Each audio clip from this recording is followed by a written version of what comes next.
Hello, everyone, and welcome back to another episode of the Lord of the Rings AMA podcast. My name is Matthias Austin, and on this podcast, I invite you to ask me anything about Lord of the Rings, The Hobbit, or anything related to the works of J.R.R. Tolkien, and I'll do my best to give you as in-depth an answer as I can.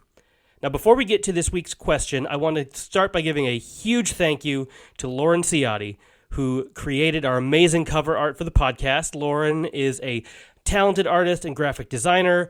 Give her a follow on Instagram. A link is in the show notes for that. Also in the show notes is our email address where you can submit your questions. That email address is lotramapod@gmail.com. And our question this week is a little different than the last few. I normally lean pretty heavily into the lore and the history of the story, but I've been on vacation most of the last week, so I chose a question that's a little easier to research and focused more on the films. So our question today comes from Stan in Scotland. What are the most important or interesting parts or storylines from the books that get left out of the movies? Thank you for that question, Stan. Now, it might go without saying, but I'll say it anyway. If you've only seen the movies and want to or are planning to read the books, there will be spoilers for a story originally published in 1954. I think everybody should read the books, but I also believe there's no such thing as being a quote-unquote true fan, and any way you choose to experience the story of Lord of the Rings is perfectly valid. But if you don't want to hear spoilers, maybe come back to this episode. Or just turn the volume down and let it play on silent so the listens count towards the algorithm. And speaking of the algorithm, if you like this podcast, feel free to leave a 5-star review. The more reviews we get, the more people will see this recommended to them, and the more this whole thing can grow. Okay, so the plugs are done, and spoilers from here on out for book plot lines that were omitted from the movies. Now, I think the best way to tackle this is to go movie by movie, and I'll highlight what I think are the most important differences and what those add to the story. Now, in any adaptation from book to film, changes have to be made, since they're different mediums, right? Internal thoughts must be put into dialogue, complex explanations need to be simplified, and despite the length of the movies, the approximately 12 hours of the extended editions still can't cover everything in the 1,100 plus pages of the books. And I do think for the most part, Peter Jackson, Philippa Boyens, and Fran Walsh did an incredible job with the adaptation of The Lord of the Rings. And I understand most of the changes they made. Side note, this will only be about The Lord of the Rings. If I went into all of the differences between the Hobbit book and the Hobbit trilogy of movie, we would be here for days.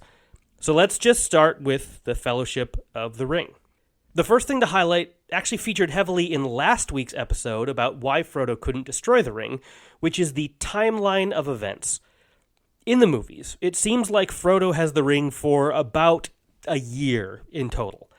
In the books, there is a 17-year gap to the very day between Frodo receiving the ring from Bilbo and starting his journey to Rivendell. And a lot happens during that 17 years. And if you want to hear more about that, just go listen to last week's episode. I went into all of that there.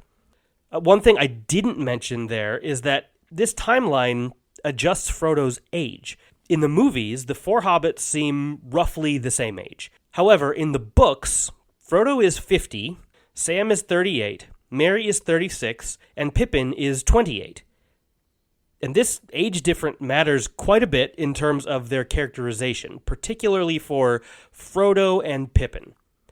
50 for a hobbit is nearing middle age. Most hobbits lived to around between 80 and 100. Bilbo was extraordinary because the ring allowed him to live unchanged to 111. So Frodo isn't meant to be this young, naive go-getter. He's reached maturity, and he's supposed to be wiser than the other hobbits. By contrast, hobbits aren't meant to come of age until 33. So Pippin being 28 is the equivalent in our time as maybe being like 16. So his immaturity in the books comes from his youth, not, as the movies would seem to imply, he's just stupid. Another thing that's left out is the class structure of the hobbits. I'm not going to get into the full aristocracy of the Shire, but in essence, Merry and Pippin are heirs to the equivalent of lords, the Brandybucks and the Tooks. And Frodo is a wealthy landowner who is related to these aristocratic families. The three of them are upper crust people. They are the creme de la creme of Hobbit society. Sam, on the other hand, is not. He is very low class. In the movies, the four of them go out drinking together. They have jokes. But in the books, it's very clear that Sam is of the servant class, which is why Sam calls him Mr. Frodo all the time. And it changes the dynamic of how all of them interact with each other. Now, Frodo's departure from Hobbiton is very different in the books than the movies. In the movies, he gets the ring, Gandalf goes away, he comes back, he says, "This is the ring, it's evil, you need to leave now," and then we cut to him and Sam starting their journey. In the books, he sells Bag End to his loathsome relative, the Sackville Bagginses, and he buys another home out in Buckland, which is in the east of the Shire. I think this is important because it shows Frodo not as someone just panickedly doing what Gandalf says, but he's someone making a real deep sacrifice for the mission. He's selling his ancestral home to his family's bitter rivals in the Sackville Bagginses. So he's giving up a lot to go on this, versus in the movies he kind of just takes off. Now next up, there's a fifth hobbit that starts on the adventure with them. That's their friend Fredegar, also called Fatty, Bolger. Now he serves a very important purpose in the early part of the story, where he lives in that house that Frodo buys in Buckland and serves as a distraction to the Nazgul, buying the other hobbits time to get a good way along their journey. He also alerts the Hobbit town guard of the Nazgul attack on Frodo's home, and horns are blown, and the hobbits are riled up, and we see the hobbits gearing up to defend themselves. It shows this other dynamic to the hobbits that we're actually going to come back to later in this episode. Now, the biggest and maybe most controversial storyline cut from Fellowship is when the four hobbits, leaving Fatty behind, enter the Old Forest, where they meet Tom Bombadil. Now, who is Tom Bombadil? Well, he's a merry fellow, bright blue his jacket is, and his boots are yellow.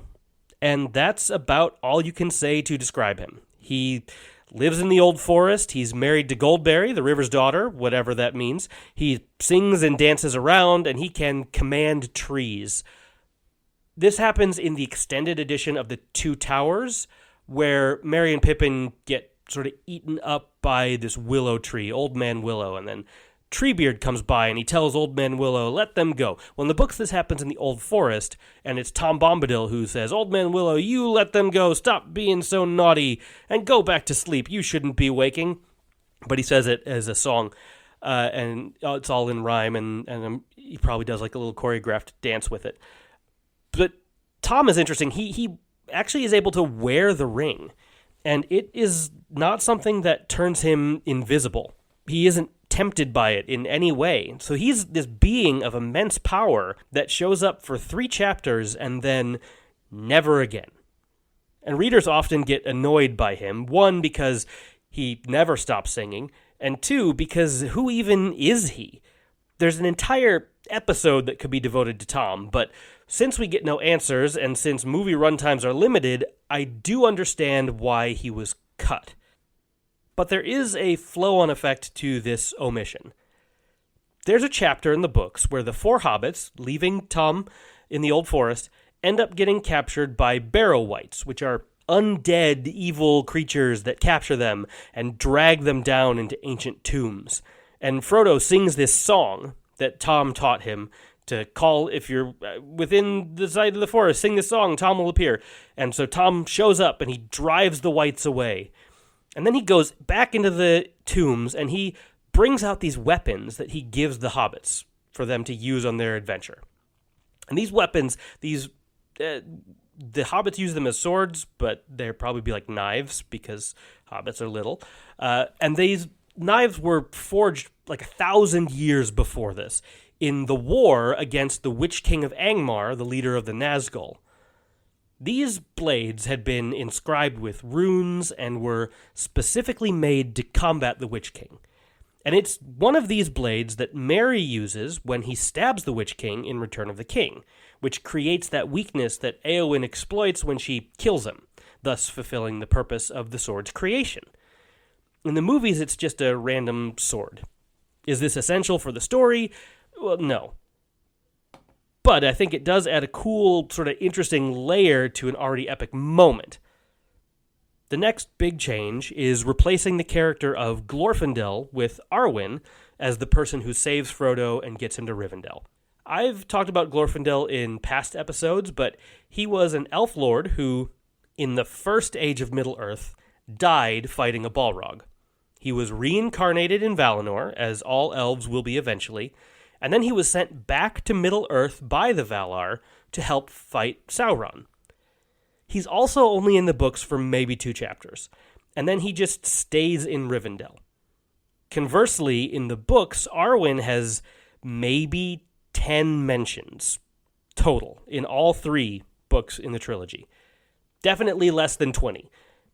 So I think this was actually a good change because it gives Arwen more to do than just be an object of desire for Aragorn. So while I do love the lore behind Glorfindel, I think it's better that we got more of Arwen. There are a lot of little differences in the Council of Elrond, as seen on screen versus on the page, but I think the most significant one is that in the movies it's implied that everyone shows up because they got an invitation from Elrond. In the books, everyone shows up at the time by seemingly coincidence. Legolas and his retinue showed up because they needed to report to Aragorn that Gollum had escaped. They had been watching him at Aragorn and Gandalf's instructions. The dwarves were there because a messenger from Mordor arrived at Erebor, or the Lonely Mountain, offering them one of the dwarven rings of power in exchange for an alliance, and they wanted Elrond's advice about what the heck should we do about this. Boromir was there because he and his brother Faramir had been having a dream telling them to go to Rivendell, and Boromir offered to go instead of Faramir. All of this spoke to this larger purpose with like a capital P moving in the world. The will of Ilúvatar, perhaps. But there's just not time in the movies to get into something so big thematically. So they just made it seem like Elrond sent out this call. Another change in the Fellowship is that before they leave Rivendell, Aragorn has the Shards of Narsil, reforged as Andúril, signifying his purpose to reclaim the throne of Gondor and Arnor. Whereas in the movies, that happens in Return of the King at the urging of Arwen, and Elrond delivers it to him in Dunharrow. It's a culminating character moment for an unwilling king in the movies, which is a very different character than the triumphant returning king. Aragorn can't stop talking about how he's the king of Gondor returning to his land to free his people in the books. Moria pretty much happens. There's a few minor differences as they travel down through Moria. There's some line differences. I do think that the movie's version of "You shall not pass" is I hate to say improvement on Tolkien, but in the book, when Gandalf stops the Balrog, he says, "You cannot pass. I am a wielder of the sacred fire, servant of the sacred fire, wielder of the flame of Anor. The dark fire shall not avail you, flame of Udun. You cannot pass." But in this one, in the movies, Gandalf has more power. It's a much bigger cinematic moment with the "You shall not pass" as he slams the thing and the bridge collapses down. But it's just minor sort of differences. The next larger difference we see is that in Lothlorien, when they are leaving there, they get these gifts from Galadriel. This is in the extended edition of the movies, but in the book, Sam is given a box that has soil from Galadriel's personal garden. And we're going to come back to that later. Now, most of the rest of the Fellowship is accurate, but they did cut out a cool scene after they leave Lothlorien where one of the Nazgul on a flying fell beast is shot out of the sky by Legolas in the pitch black of night. With all the cool things they made up for Legolas to do, like ride a shield downstairs or take down an Oliphant by himself, they cut out one of the actual best moments that he has in the books. They also invent the character of Lurtz, this sort of big hulking Uruk-hai that Saruman sends after him. I talked about that in a previous episode too, where I think they just did that to give a more personal villain in the end of the Fellowship. I don't know how I feel about that. I don't think it was necessary, but it's cool for Aragorn to have somebody to square off with, specifically. That's pretty much it, though, for the Fellowship. Some characters, like I said, are added, like Lurtz. Some are omitted, like Bill Ferny. But it's probably the most accurate adaptation of the three. So on to the Two Towers. And this is the film that I think has the most divergence from the book. A big part of that is because the Battle of Helm's Deep in the movie, epic, awesome battle, takes up somewhere between, I'd say, a third and almost half of the movie, but it gets one chapter in the book. The Battle of Helm's Deep is a single chapter, and it's not even a very long chapter. As a result, Peter Jackson, because he wanted to make that the big culminating battle of the movie, had to add all these things for Frodo and Sam to do, which led to what I think is a character assassination of Faramir. All of the Shelob stuff that happens in the book, The Two Towers. They move that to Return of the King. And when Sam and Frodo meet Faramir, he isn't conflicted about the ring in the book. He doesn't try to take them to Osgiliath. He never threatens them. Book Faramir acts as like a better version of Boromir. He's never tempted, but he's always wise and kind.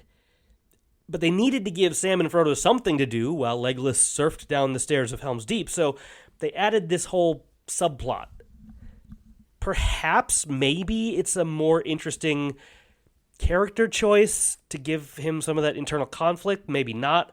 I don't love it, but it does lead to Sam's, there's some good in this world and it's worth fighting for speech, which makes me cry every time I see it. So maybe it was worth it in the end. I don't know. Back on the Rohan side of things, they add this big warg fight on the way to Helm's Deep, and that doesn't happen in the books. Aragorn doesn't fall off a cliff into a river. He doesn't hallucinate about Arwen. Arwen isn't even in the book. So again, I understand the why in terms of giving her more of an active part of the story, but a lot of this section of the movie kind of just feels like it's treading water. Pun fully intended. There are also no elves at Helm's Deep in the book. Haldir doesn't arrive with the, battalion of elvish archers, and he doesn't die there. The elves are actually otherwise occupied at that point in the story, which we will also get to later. It's a good scene in the movie. It's very inspirational, so I don't mind it. I think that's an okay change. This book's Glorfindel, a.k.a. guy who shows up for a small bit and is awesome, but then he never comes back, is a guy named Erkenbrand. Erkenbrand is the leader of one of the segments of the Rohirrim cavalry. And that's who Gandalf goes off to find, because Éomer is actually at Helm's Deep, fighting alongside Gimli in the caves, while the other characters end up in that castle section of Helm's Deep. Again, it makes sense they cut this character. He doesn't have lasting impact in terms of the entire story. So I get why they cut him, and it made sense to move Éomer to be the one that Gandalf goes to find. Also, the Ents are not tricked by Merry and Pippin into attacking Orthanc. They don't say, no, we're not going to do it, and then they say, well, why don't you take us this way to lead us out of the forest? And then they just so happen to come across Isengard or Orthanc. No, the Ents actually, when they have their Entmoot, they decide, yeah, we're going to fight. Let's go. I think I actually do like the movie version of this better, because it gives Merry and Pippin more of an active role in the story, and it particularly shows that Pippin isn't just a dummy, which he's kind of the butt of the joke a lot of the time.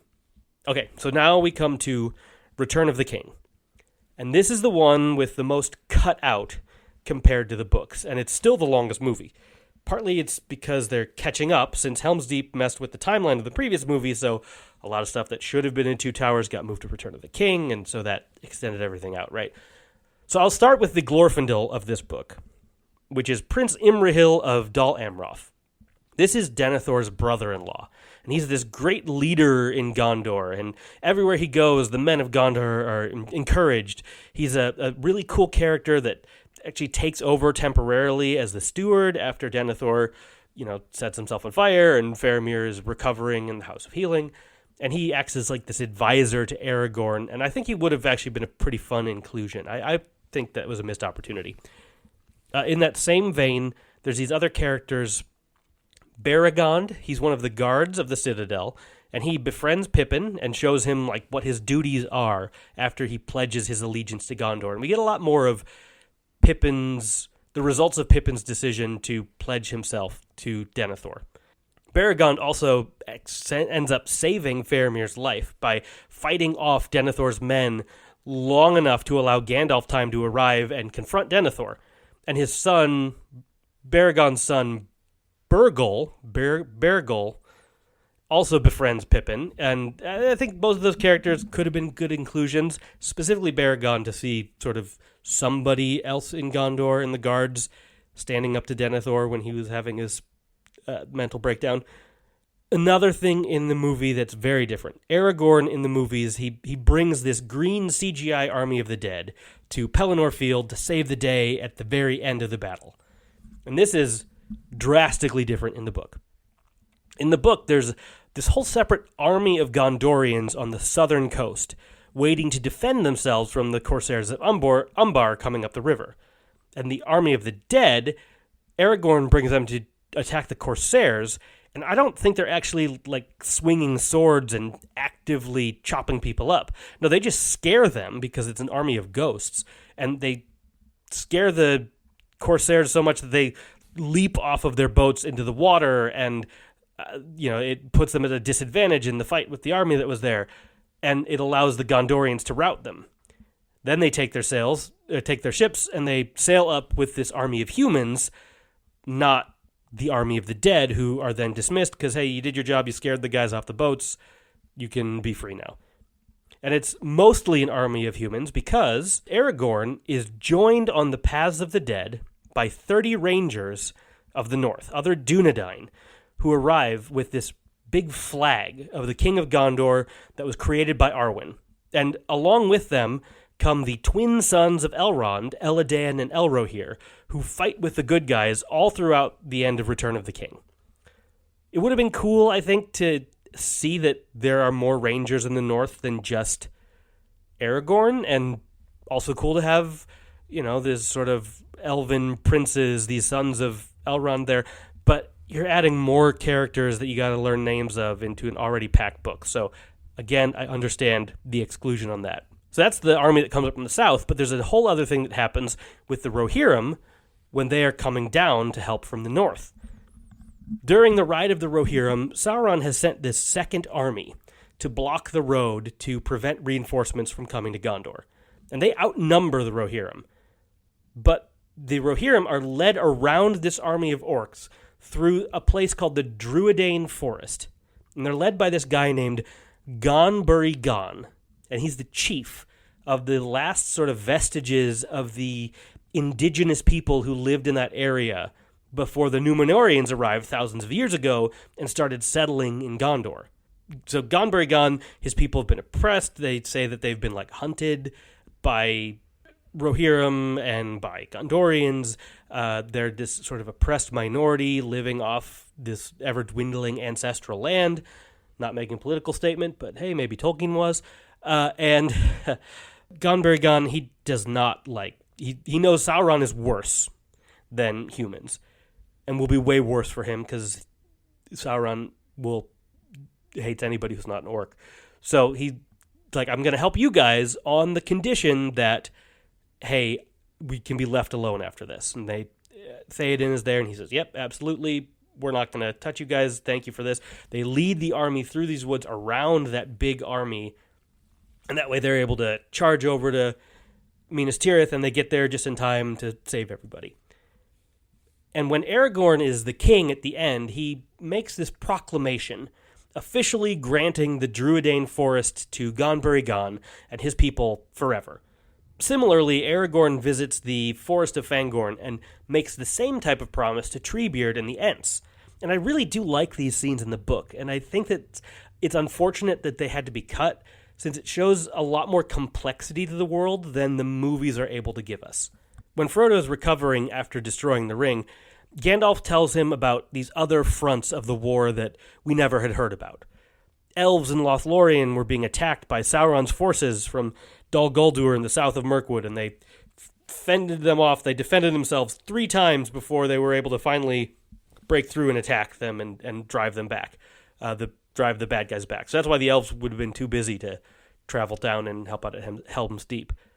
We also hear about the dwarves of Erebor and the men of Dale defeating this army of Easterlings that were attacking them, but they lost their leaders in the process. The king under the mountain and the leader of the men of Dale die in that battle.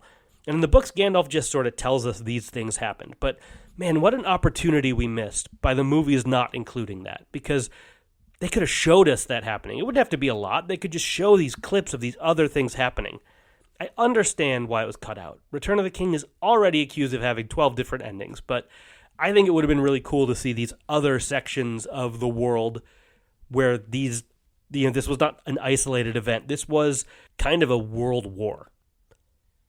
And despite having a million endings, Return of the King cut out the actual ending of the book, as the remainder of the Fellowship make their way back up to Rivendell. Along the way, they lose Gimli and Legolas, who went to explore Fangorn Forest, and Aragorn has to return to Gondor to be the king. They stop at Isengard, where Treebeard informs them that he lets Saruman go, and that Grima Wormtongue was still with him, and they headed out. Gandalf suspects that Saruman maybe had used some of the magical power in his voice to sway Treebeard, but, oh well, nothing you can do about it now, and they just kind of continue along. On the road to Rivendell, they pass Saruman and Wormtongue, and they offer to help them. Saruman spits at them, he kicks Wormtongue, and they continue on their way. Gandalf and the hobbits stay in Rivendell for a few months before finally heading back to the Shire. And on the way to the Shire, Gandalf stops off at the Old Forest, saying he wants to talk to Tom Bombadil and catch up with him. And so the hobbits continue on their own. But when they get back to the Shire, what they find there shocks them. Walls and like traffic stops, armed guards are now blocking the road. There's this expanded police force claiming that they got to check everybody in and you got to follow all these new rules. And they're taking their orders from the chief of the hobbits. We'll get into that in a second. And they try to arrest the 4 hobbits when they get back. But the hobbits have on their armor, their swords, they're riding on their ponies, and they say, all right, well, good luck arresting us. And then they just kind of continue on past them, and the Hobbit police force are like, we'll escort you, but they kind of just go along because they have nothing they can do. They are not really armed. The Hobbit police aren't able to stop them, but when they get into a larger town, there's a bigger force of big folk, and it kind of seems like the books say they're possibly orc-human hybrids. The text's unclear. They say they're orc-like people. Don't know what that means, but they said they had seen similar people when Saruman was in Isengard before the Ents destroyed Saruman's forces there. So those larger group of big folk accost them, and they fight them. The hobbits actually fight them off. The 4 hobbits are able to they've just come from a war and they've had military training. They're able to scare them off. And they get reports that Lotho Sackville Baggins is the chief hobbit. So this is the guy, the son of Bilbo's enemies, Lobelia and forget her husband's name, that they ended up selling Bag End to. Frodo sold Bag End to them. Their son is Lotho, and he's now the chief. He's the chief hobbit. But there's also a mysterious guy named Sharky running things behind the scenes.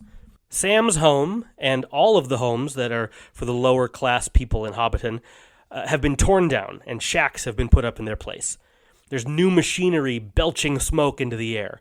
And the great party tree, where Bilbo's 111th birthday was celebrated, it's been torn down. The hobbits are being oppressed by big folk and forcing the hobbit police to enforce all their rules. They also hear that the Tooks and Brandybucks are kind of leading guerrilla attacks on any humans coming near their territory, because they don't live in like central, like Hobbiton's sort of the center of the Shire. Tookland and Buckland are sort of off to the east, and they're kind of running the Tooks and Bucklanders are running like a guerrilla resistance movement. So Merry and Pippin go off to go organize them and bring them back to help clear out Hobbiton. Sam and Frodo, but mostly, honestly, Sam. starts organizing the Hobbiton hobbits. We get some actual scenes where we see Sam talk to Rosie Cotton, and she actually has lines of dialogue, unlike in the movies, and we actually get to see some of the relationship between her and Sam in the way that the movies never show us. So the hobbits set up a trap for the big folks. They try to get them to leave peacefully, but eventually a battle does occur with over 300 hobbits coming in versus, I think it's 120 big folk.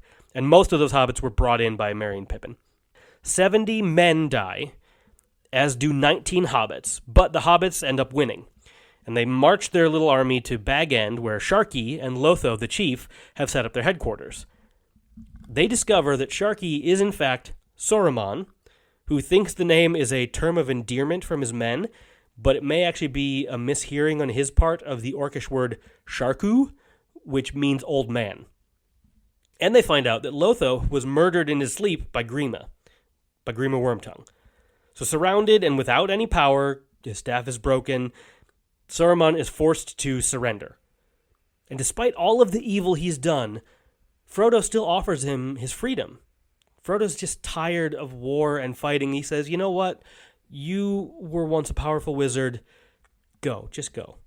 And Saruman, at that, hates Frodo, pulls out a knife, tries to stab Frodo, but the mithril coat stops the blade. Saruman then kicks Grima, tells the hobbits, by the way, this guy, Grima Wormtongue, he's the one who killed Lotho, your chief, so, he's a bad guy too. At which point, Grima just snaps, and he pulls out his dagger, and he kills Saruman. And then he starts to run off, but he's shot by archers, hobbit archers, as he tries to escape. And so Saruman and Grima die at the foot of the door of Bag End.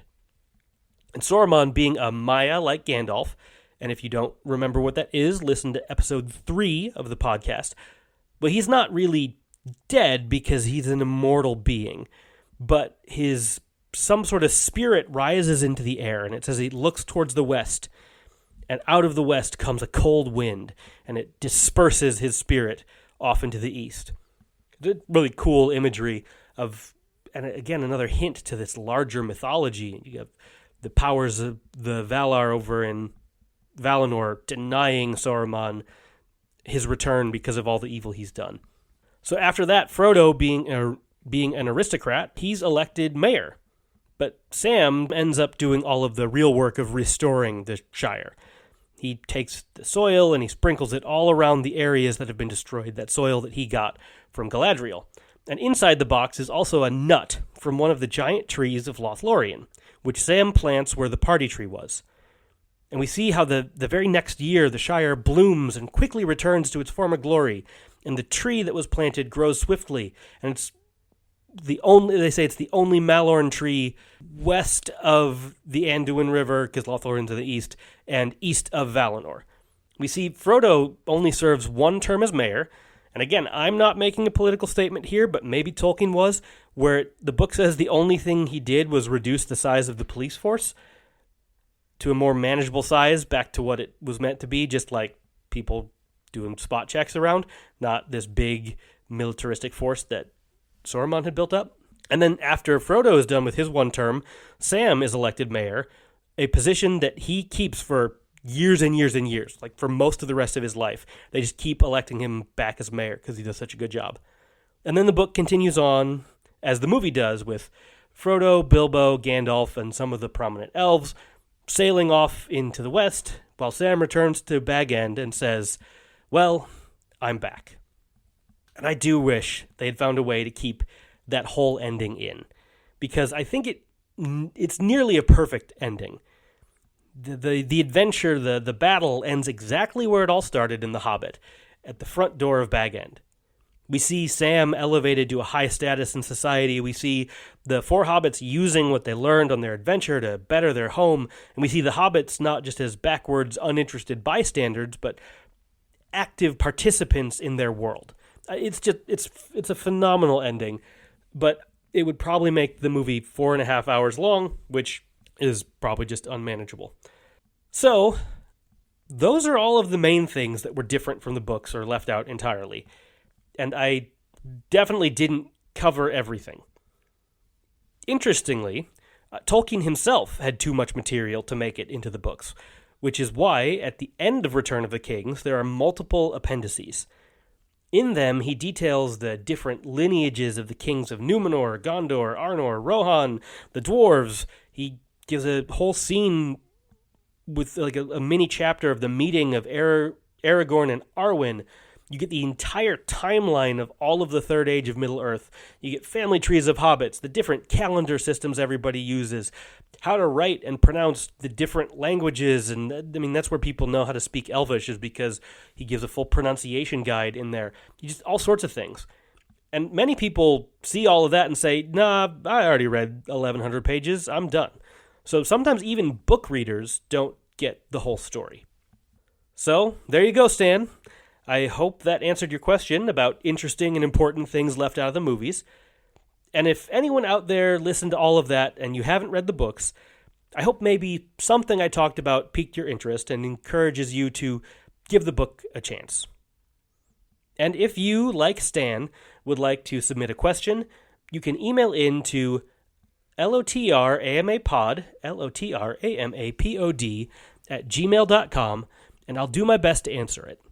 I probably won't do this next thing that much, but I'm going to really push hard for reviews here because since we're still in the early stages of the podcast, ratings and reviews go a long way to getting this moving in the algorithm.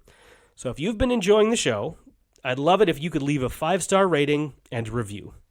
Thank you again to Lauren for our amazing artwork.